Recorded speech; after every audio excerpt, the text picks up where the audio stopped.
Hi everyone, Chillax here, and welcome back to another Anchor Panic video. So in today's video, we are going to be doing part 4 of this 15-part series in which I go over in chronological order every unreleased CN operator that has yet to be released on the global side. And I want to give a huge shout out to Qua because he is a CN player who, upon my request, took, I don't know how long it took, basically taking screenshots of every talent, every skill, every energy burst, Ascension 6, and character profile, signature sigil for all 15 unreleased CN operators. And without him, none of these videos would be possible. And I have to give myself a shout out, because if it wasn't for me, toiling away at these translations and trying to make sense of it all, you guys probably wouldn't know what these operators do.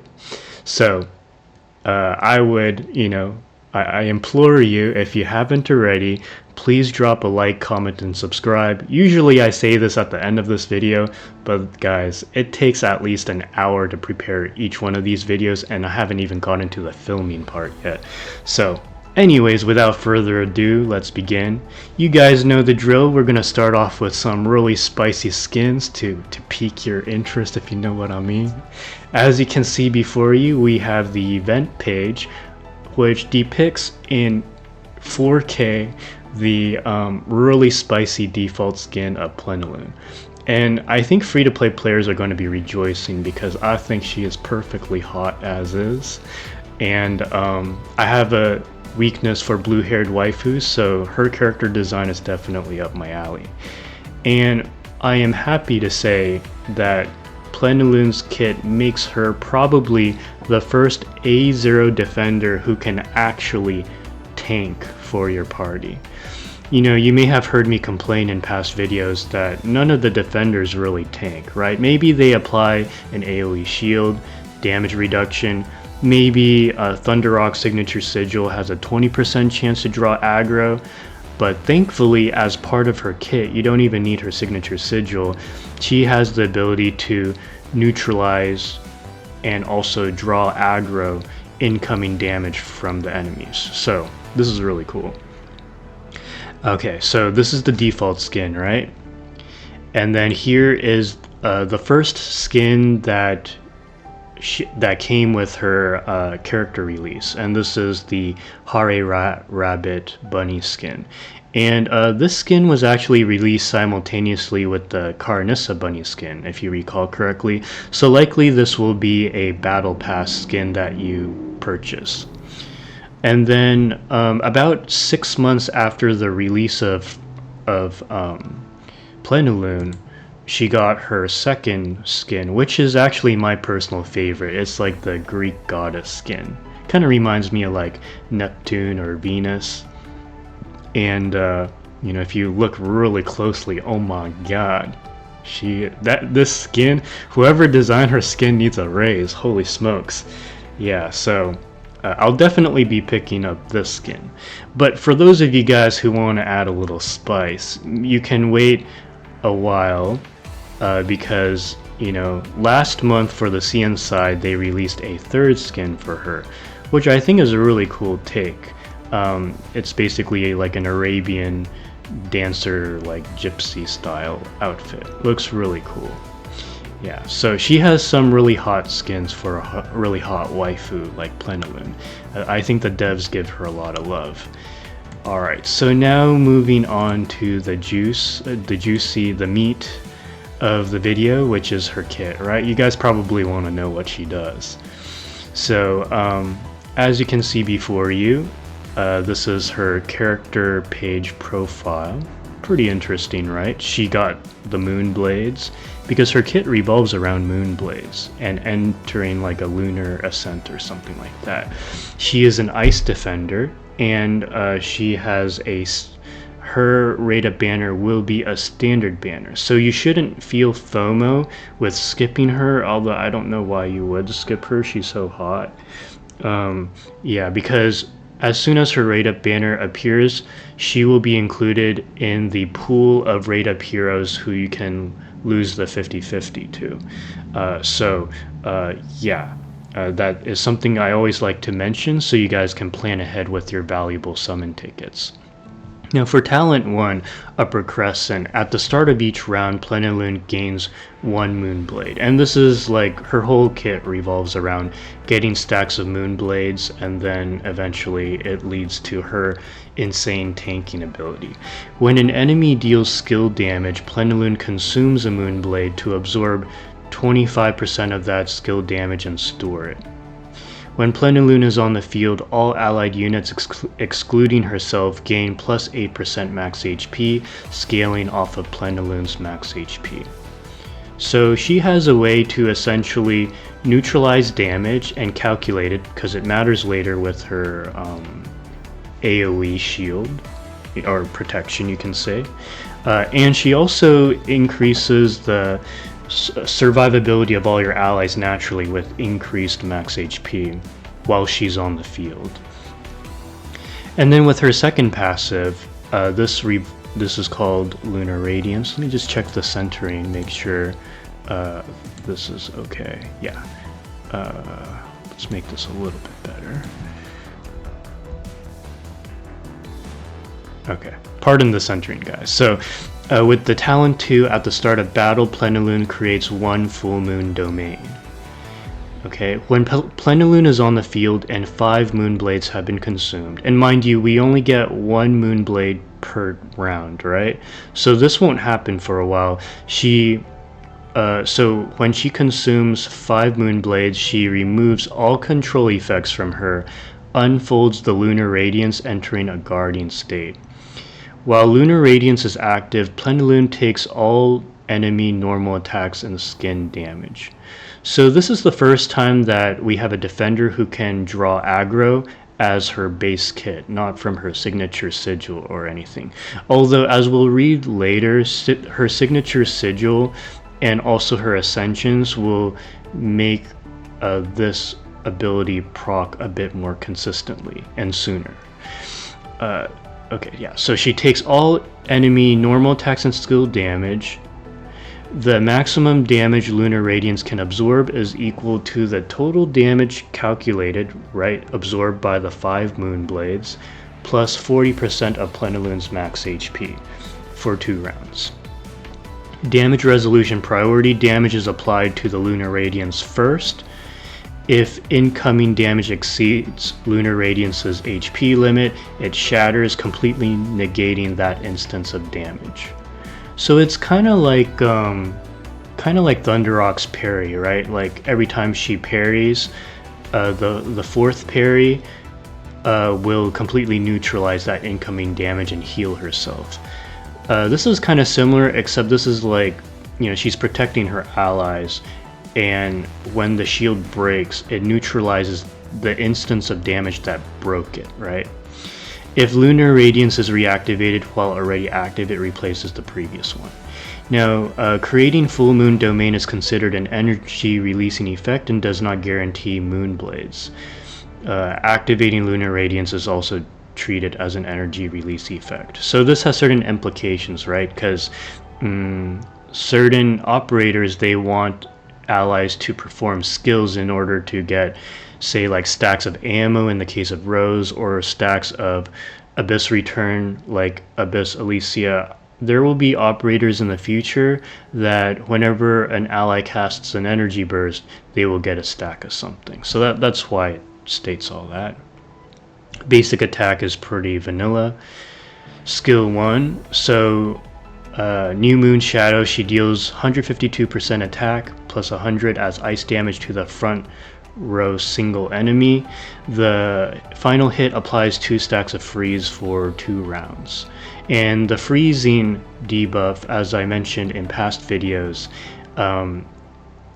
it is something that any ice operator can apply on the enemy, assuming you have the ice homology activated, in which you have at least 2 ice operators on your team. I was talking to Kwa yesterday about the freezing debuff because I was confused. In the game it says that at 6 stacks of so 1 stack of freezing will slow down the enemy, and at 6 stacks of freezing it decreases the frost resistance of the enemy by 25%.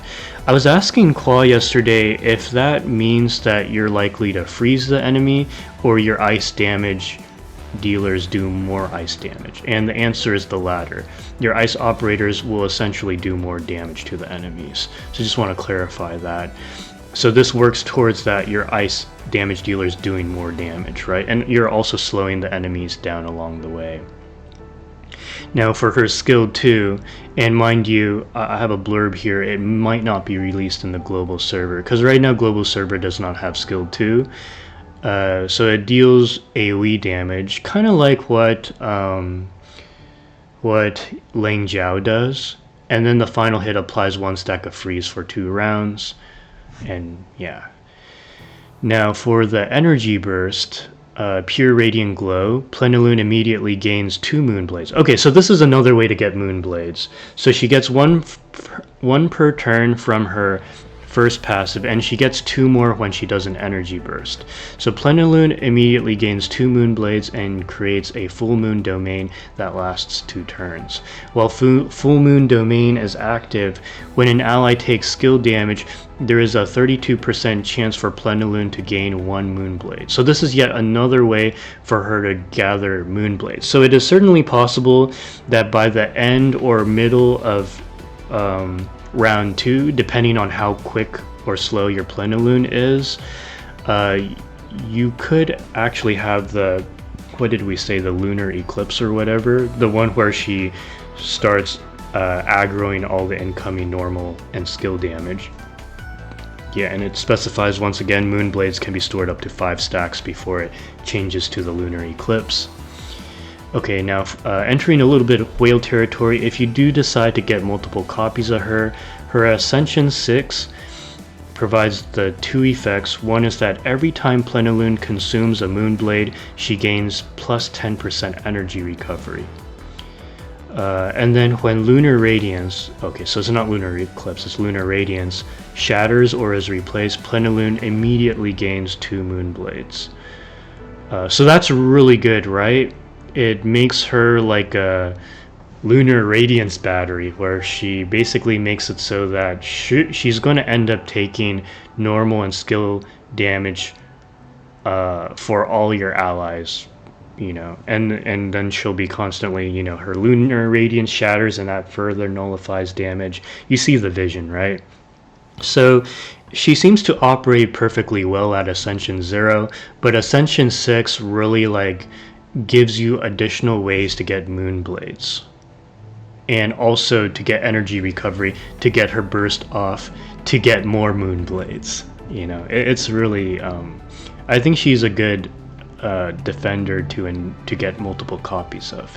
And then finally her signature Sigil. So at base value it provides you know, base HP, and then Sigil effect damage resistance plus 20%.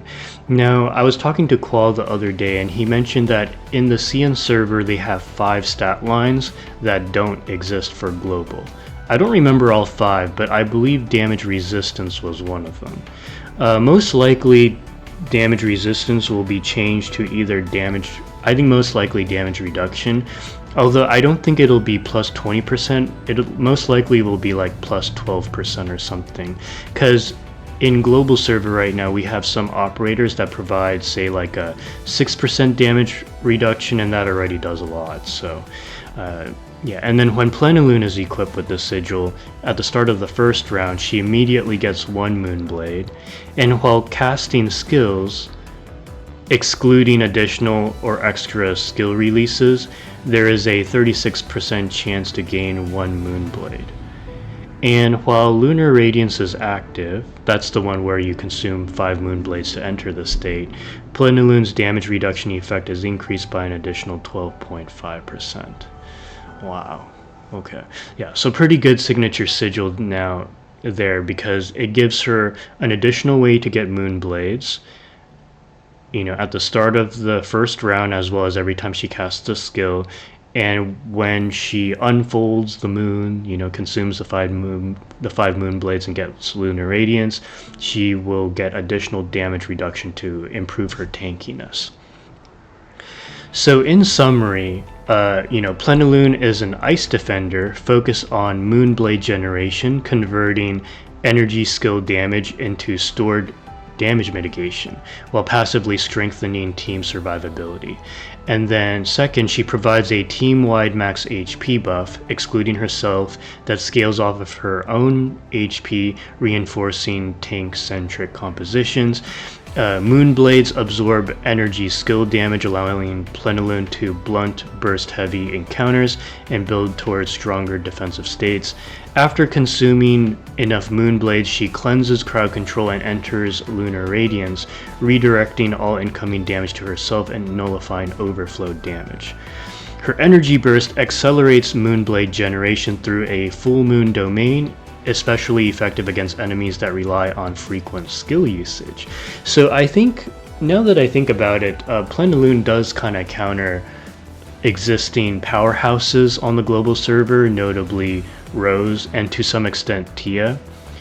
I don't know if Tia's follow-up attacks count as skills, but if they do, Plenilune is going to get a lot of mileage, being able to draw aggro on all those follow-up attacks.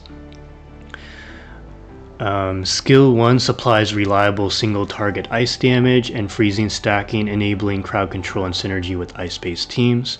Yeah, you definitely want her on an ice-based team. Overall playstyle rewards HP scaling, skill-heavy enemy matchups, and defensive timing, making her a stable frontline anchor rather than a damage carry.